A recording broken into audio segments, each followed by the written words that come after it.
Brittney Griner said something about Caitlin Clark on the bench, and nobody can agree what it was. She fouled out of the game, walked to the bench, and said 4 words that split the entire basketball world in half. Some people swear she attacked Caitlin Clark with a racial insult. Others swear it never happened at all. And 3 weeks later, when a reporter finally asked Brittney Griner to her face, her answer only made things stranger. Stay with me, because by the end of this video, you're going to have to decide for yourself who you believe, and I promise you, it is not as simple as either side wants it to be. Before we get into it, if you're new here, welcome. This channel covers the biggest stories in the WNBA as they actually happen. No filler, no guessing. If that sounds like your kind of channel, hit subscribe now so you don't miss what's coming later in this video, because there's a twist near the end involving what Griner said in June that most people online completely missed. Okay, let's get into it. May 22nd, Atlanta Dream at Indiana Fever.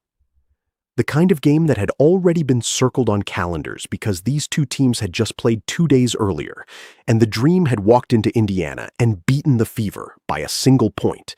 This was the rematch. Gainbridge Fieldhouse, sold out, loud, and by the 4th quarter, tight. Indiana ended up winning 81-76, but the final minutes were where everything that matters in this story actually happened. With the game still very much in reach, Brittney Griner picked up her 6th foul and fouled out. The call came on a play involving Natasha Howard, not Caitlin Clark, something we'll come back to because it matters more than almost anyone arguing about this online seems to realize. Griner was furious. She walked off the floor, headed toward the Atlanta bench, and the broadcast camera did what broadcast cameras do during a tense moment. It stayed on her face, and that's where this whole story was born. No microphone was close enough to pick up clean audio.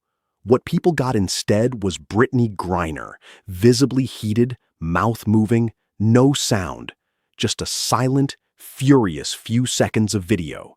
And within hours, that silence became the loudest thing in the WNBA. Here's a question for you, and I want you to actually think about it before I tell you what happened next. If you watched 10 seconds of someone mouthing words with no audio, how confident would you really be that you knew exactly what they said? Keep that in your head, because it's the entire hinge this story swings on. The clip hit social media within the hour. Amateur lip readers went to work immediately, and 2 words started circulating everywhere: trash, and then a phrase that included the words white girl. The implication landing across timelines was that Brittney Griner had just called Caitlin Clark, on camera, a racial insult in the middle of a nationally relevant WNBA game. Now here's where this stopped being a basketball story and became something much bigger. Former college swimmer turned political commentator Riley Gaines picked up the clip and posted it to her large following, stating flatly that Griner had called Clark trash and used that racially charged phrase, and adding a pointed line reminding her audience that Griner had once been detained in Russia before a prisoner swap brought her home. That reference wasn't a throwaway. It was designed to hit, and it did. Within a day, this had stopped being about a foul call entirely. It became a referendum on how Caitlin Clark is treated across the league, whether jealousy plays a role in how veterans guard her, and whether the WNBA was going to say anything at all. And the league said nothing. No statement, no investigation, silence. Which, depending on who you asked, either meant there was nothing to investigate or meant the league was protecting one of its biggest stars from bad press. But not everyone accepted the lip reading at face value. Longtime sports journalist Jamila Hill pushed back hard and publicly, calling the interpretation flat wrong and pointing out something that most of the viral clips conveniently left out. The foul that ended Griner's night wasn't even on Caitlin Clark, it was on Natasha Howard. According to Hill, What Griner was actually saying on that bench was about the officiating, not about Clark at all, and the words being picked up by lip readers were closer to complaining the call was a bad one than anything directed at another player. So now you've got two completely opposite readings of the same 6 seconds of silent footage. One side hearing a slur, the other side hearing an athlete cursing out a referee, which, let's be honest, happens in basically every basketball game ever played. And in between those two readings, millions of fans picking a side based entirely on which narrative they already wanted to be true. If you're enjoying this breakdown so far, do me a favor and drop a comment telling me which side you landed on before you even finish the video, trash talk about the ref, or something worse. I read every single one of these, and honestly, your answers on stories like this are usually split almost right down the middle, which tells you everything about how unclear that original video actually was. Now here's where it gets even messier, because Fox Sports host Skip Bayless jumped into the conversation with his own take, and he didn't hedge at all. Bayless argued that a lot of WNBA players resent Caitlin Clark's rise, and suggested that resentment is tied, at least in part, to her race and the kind of attention she draws from a broader, whiter fan base than the league has traditionally had. He said he found it hard to believe Griner would have directed a comment like that at a white official standing nearby instead, and criticized the league directly for staying silent instead of looking into it. That's a heavy claim to put on national television, and it poured gasoline on a story that was already spreading fast. Because now, it wasn't just about what Brittney Griner may or may not have said on a random Thursday night in Indianapolis. It became about something much bigger, about whether the WNBA has a Caitlin Clark problem, about whether other players see her popularity as unearned, about whether the sport's oldest stars resent its newest one. And through all of this, you know who didn't say a single public word? Caitlin Clark herself. No tweet, no comment to reporters, nothing. She kept showing up, kept playing, and let the noise happen entirely without her. Which brings us to the part of this story that most of the channels covering it completely skipped over, and it's the part you need to actually pay attention to, because it changes how you should be reading everything that came before it. 3 weeks after the incident, with the Dream and Fever set to play again, a reporter from Outkick, Dan Zakrzewski, walked right up to Brittney Griner before the game and asked her directly what she'd said that night. Not what people thought she said, what she actually said. Her answer wasn't the confident denial people expected, and it wasn't a confession either. She said she remembered fouling out. She remembered being mad. She remembered the play involved Natasha Howard driving to the basket. But when it came to the actual words on the bench, she said, quote, "I really can't remember what I said, honestly. The reporter offered to show her the clip to jog her memory. She said that wouldn't help." Sit with that for a second, because it's genuinely one of the stranger non-answers you'll hear from an athlete on a story this big. She's not saying I never said that.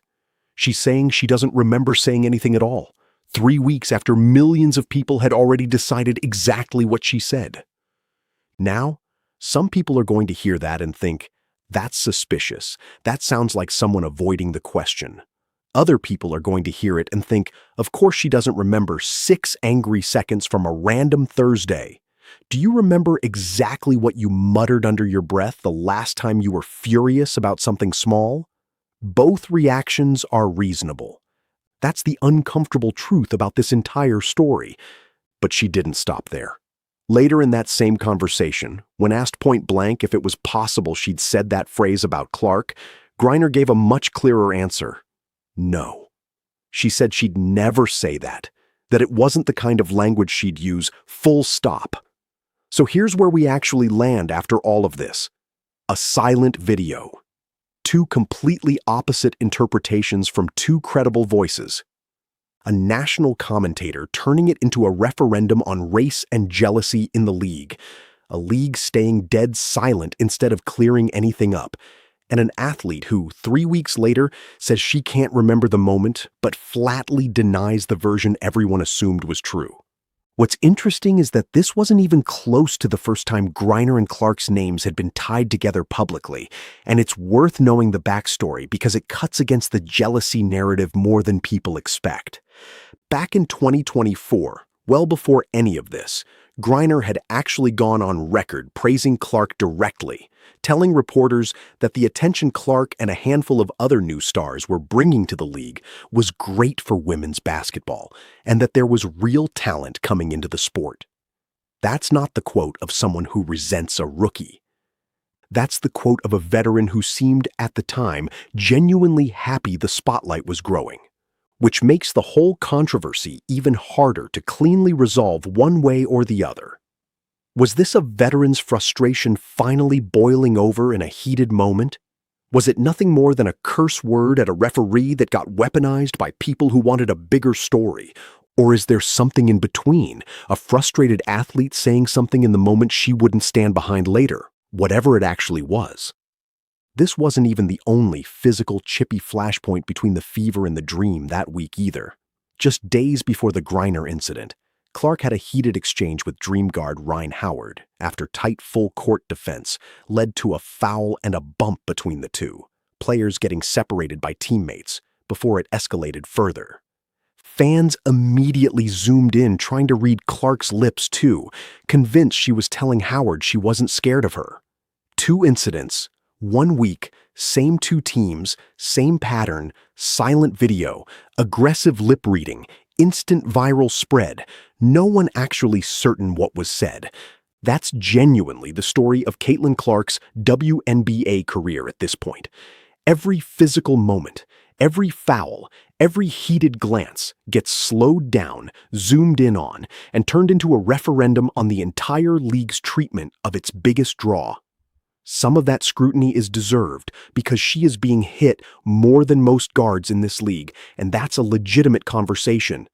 But some of it is just the internet doing what the internet does with 6 seconds of ambiguous footage and a famous name attached to it. So where does this actually leave us? Riley Gaines still stands by her original read of the clip. Jameli Hill still stands by hers. Skip Bayless used it to make a much larger claim about the league that the WNBA has never addressed on the record, and Brittney Griner has given us a denial wrapped inside a memory she says she genuinely doesn't have. If you had to bet right now, knowing everything you just heard, which version do you think is closer to the truth? Drop it in the comments because I'm going to be reading through them, and if enough of you want it, I'll put together a follow-up going frame by frame through what audio experts and lip-reading specialists have actually said about clips like this one, because that's a whole rabbit hole on its own that most channels never even touch. Before you go, if this kind of breakdown is what you come to this channel for, the deep dive. Both sides. No picking a winner just to make a cleaner story. Subscribe and turn on notifications so you catch the next one the moment it goes up. This league is producing a genuinely wild season, and stories like this one aren't slowing down anytime soon. One last thing, and this is the part I promised you earlier. The 2 teams were scheduled to meet again this season, and if you think this rivalry cooled off after May, you would be wrong. Every single time Griner and Clark share a court now, cameras are locked on both of them the entire game, waiting for the next moment. Whether that next moment ever comes, and whether we'll get any more clarity than we have right now, is genuinely an open question. Keep watching this space, because I don't think we've heard the last of this one, not even close. Thanks for watching all the way through. If you want more breakdowns like this the moment they drop, you know what to do. Subscribe, and I'll see you in the next one.